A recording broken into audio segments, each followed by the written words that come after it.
संत हैं, सभी के चरणों में नमन करते हुए मैं अपनी बात शुरू करता हूं। देखिए, ये जो सत्संग लगा हुआ है, इस पूरी गुरुराज मंदिर की जो समिति है, मेरी पूरी टीम की बहुजन एकता संघर्ष समिति के जो हमारा संगठन है, उसकी ओर से बहुत बहुत धन्यवाद, क्योंकि आपने इतना अच्छा प्रोग्राम लगाया हुआ है। गुरुदास जी के विचार जन जन तक पहुंचाने का काम किया है। बहुत बहुत धन्यवाद पूरी टीम को।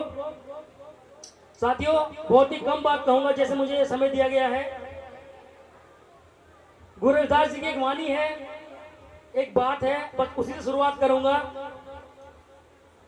गुरुदास जी ने कहा था, ऐसा चाहूं राज में जहां मिले सबन को अन्न, छोटे बड़े सब संग बसे, रैदास रहे प्रसन्न। साथियों, आज हमारा समाज गुरुदास जी के आशीर्वाद से, बाबा साहेब के संविधान की बदौलत काफी तरक्की कर रहा है। लेकिन जो ये बात गुरुदास जी ने कही कि ऐसा चाहूं राज में जहां मिले सबन को अन्न, छोटे बड़े सब संग बसे, रैदास रहे प्रसन्न। लेकिन साथियों, ये बात हमारा ही समाज आज सही तरह याद नहीं करता है। अगर हमारे समाज में किसी की सरकारी नौकरी लग जाती है या किसी का व्यापार बहुत अच्छा हो जाता है, तो गरीब की तरफ देखना बंद कर देता है। साथियों, अगर डिमांड करता है तो वो भी सरकारी नौकरी की डिमांड करता है, लड़की की, या फिर बहुत बड़ा परिवार मांगता है। मैं उन लोगों से सिर्फ यही कहना चाहता हूं कि अगर आपके माँ बाप ने पढ़ा लिखा करके आपको अच्छी नौकरी दिलाई, चाहे कितना भी पैसा खर्च हुआ, लेकिन अगर आप किसी लड़की की डिमांड करते हैं तो किसी गरीब के घर को बसाओ, उसको अपने संग बसाओ। अगर आप इस विचार पे नहीं चलते तो मेरा मानना यह है कि आप गुरुदास जी का अपमान करते हैं। झूठ-मूठ का कहना कि हम गुरुदास जी के वंशज हैं, ये बिल्कुल झूठ है। क्योंकि मैं ये बात क्यों कह रहा हूं, समाज में बहुत जगह जाता हूं, पहुंचता हूं, मेरे पास भी बहुत लोग आते हैं, फोन करते हैं कि हमको कोई रिश्ता बताओ। जब मैं पूछता हूं कि भाई लड़का क्या करता है, कि लड़का हमारा सरकारी है, कोई कहता है रेलवे में, कोई कहता है टीचर है।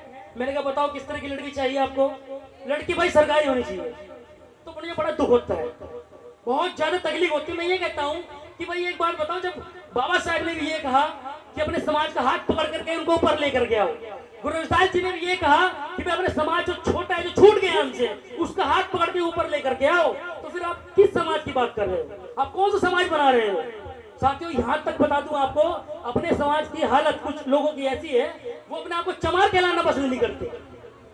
वो चंद नौकरी पा करके, चंद लोगों के, बड़े बड़े लोगों के बीच बैठ करके वो बताते ही नहीं कि हम चमार समाज से हैं, हम रविदास जी के वंशज हैं।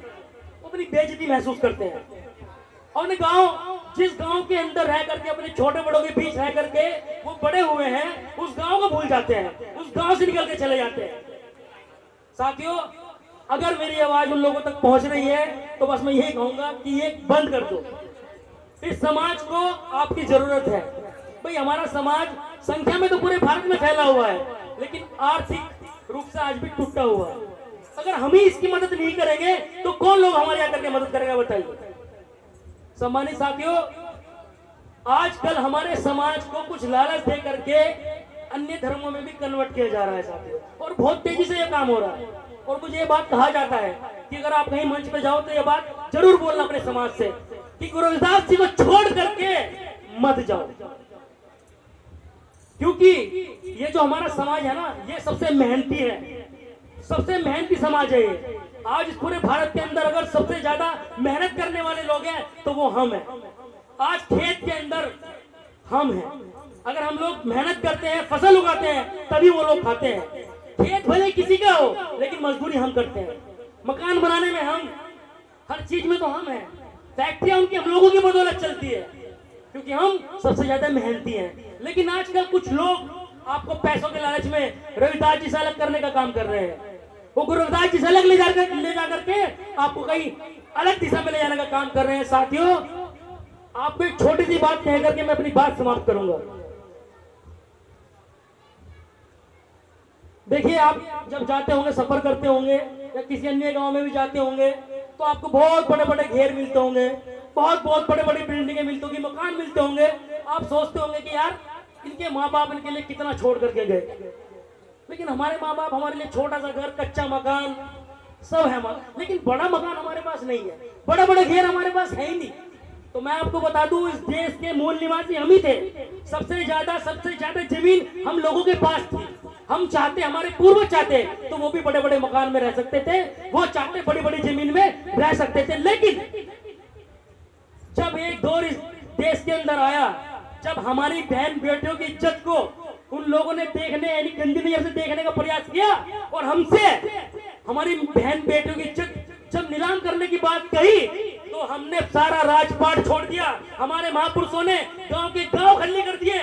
मेहनत कर लेंगे, मजदूरी कर लेंगे, लेकिन अपनी बहन बेटियों की इज्जत नीलाम नहीं करेंगे। तो सम्मानित साथियों, मैं उन लोगों से कह रहा हूं जो चंद लालच में आकर के दूसरे धर्म को अपना रहे हैं, उनसे हाथ जोड़ के निवेदन है कि गुरु रविदास जी के वंशज हो और तो गुरु रविदास जी के वंशज ही बने रहो। इसी धर्म में आपकी इज्जत है, गुरु रविदास जी के चरणों में ही आपका मान है, सम्मान है। साथियों, इन्हीं शब्दों के साथ जय भीम, जय गुरुदेव।